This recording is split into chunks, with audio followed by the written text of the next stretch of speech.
Assalamualaikum warahmatullahi wabarakatuh. Kali ini saya akan membahas hakikat pembelajaran IPS SD. Sebelumnya, perkenalkan nama saya Aslan Mubarak dengan NIM H052537 dari kelas PGSDC. Di sini saya akan menjelaskan hakikat pembelajaran IPS SD untuk memenuhi tugas mata kuliah konsep dasar IPS SD yang diampuh oleh Ibu dosen Ibu Tuti Alawiyah SPD MPD. Itulah tadi perkenalan singkat dari saya. Langsung saja pengertian pembelajaran IPS.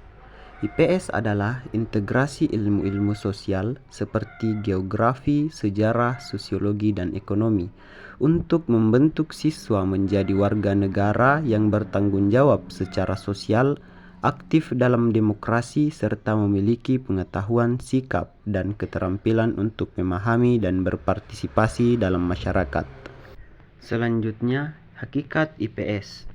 IPS ialah cabang ilmu yang dimasukkan dalam kurikulum sekolah melalui penyederhanaan dalam satu mata pelajaran sekolah dalam bentuk integratif yang mengkaji tentang konsep-konsep ilmu sosial yang diturunkan dari cabang ilmu seperti geografi, sosiologi, antropologi, dan sejarah sebagai tujuan pembelajaran sekolah.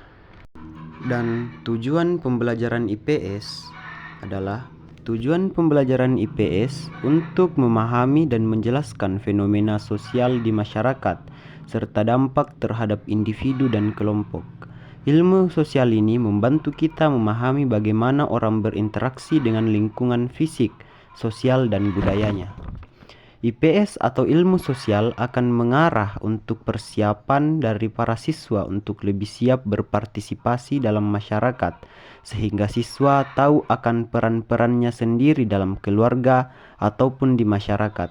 Mengetahui hal tersebut, orang tua dan keluarga akan menekankan peranan orang lain tiap memberikan kajian ilmu, baik dalam bentuk apapun, seperti disiplin ilmu-ilmu yang bersifat menyeluruh, atau materi yang diambil dari para guru seperti sejarah, geografi, antropologi, dan lain-lain.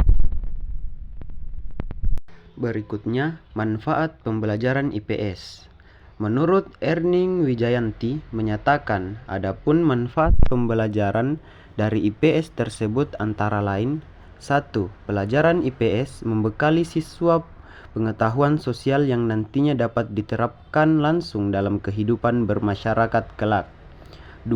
Membekali siswa kemampuan menganalisis, mengidentifikasi, serta menyusun alternatif dalam memecahkan masalah sosial yang dihadapi dalam kehidupan. 3. Membekali siswa berkomunikasi dengan masyarakat untuk berbagi ilmu dan keahlian mereka. 4. Membekali siswa mengenai kesadaran sikap mental yang positif dan keterampilan untuk berkontribusi di masyarakat kelak. Dan 5. Memberi bekal pada siswa kemampuan untuk mengembangkan pengetahuan sesuai perkembangan kehidupan masyarakat, ilmu pengetahuan, dan teknologi. Dan yang terakhir adalah ruang lingkup pembelajaran IPS SD. Ruang lingkup pembelajaran IPS SD mempunyai fase tersendiri untuk mampu menyesuaikan kepada siswa tentang apa itu arti sosial. Begitupun di tingkat dasar dengan berbagai masalah sosial, tentunya tidak secara mentah mengajarkan hal geografi, sejarah, ekonomi, dan ilmu sosial lainnya. Para siswa menggunakan dasar tersebut dalam pemikiran yang dilihat mereka. Istilah pembelajaran IPS di sekolah dasar menjadi materi yang disederhanakan, memberikan ajaran yang harusnya melihat perkembangan psikologi anak. Dalam ilmu ini terintegrasi dalam disiplin ilmu sosial yang menyeluruh dan bersifat rumpun dari berbagai keadaan sosial masyarakat. Jadi, rancangan ruang lingkup pembelajaran, guru haruslah melihat kondisi dan mental potensi siswa agar materi yang diajarkan berguna untuk siswa, menjadi bekal untuk siswa dalam ikut serta dalam memahami kehidupan selanjutnya bermasyarakat. Ilmu yang diajarkan di SD sangat menjadi tolak ukur bagi para siswa agar seperti yang diharapkan oleh orang tua dan diri sendiri. Maka dari itu, ilmu sosial harusnya dijadikan umpan untuk mengembangkan potensi siswa dan melatih pengetahuan, pengembangan karakter didik dari siswa selama pembelajaran IPS di SD. Oleh karena itu, guru harus mengerahkan siswa agar tidak turun dalam potensi dan benar-benar mampu mengembangkan pembelajaran yang selama ini dipelajari oleh mereka untuk menjadi bekal saat memahami dan ikut serta dalam memanfaatkan kehidupan bermasyarakat di lingkungannya.